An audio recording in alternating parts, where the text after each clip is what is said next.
গরু সবাই কেমন আছেন? আশা করি সবাই ভালো আছেন।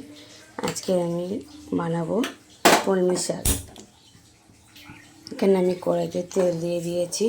কড়াইটাকে গরম হতে ছেড়ে দেবো। দিয়ে দিলাম কালো জিরা, দেবো এখানে দুটো কাঁচা লঙ্কা, দিয়ে দেবো একটা পেঁয়াজ, দিয়ে দেবো এখানে লবণ, দিয়ে দেবো এখানে হলুদ। পেঁয়াজটা আমার ভাজা ভাজা হয়ে গেছে, তো এইখানে আমি দিয়ে দেবো শাকগুলো।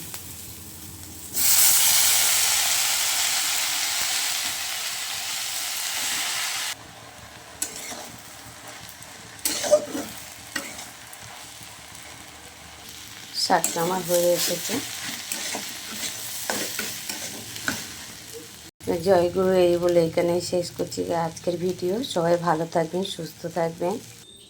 মামুনির ঘরোয়া রান্না, ঘরে রান্না আপনাদের কেমন লাগছে অবশ্যই কমেন্টে জানাবেন।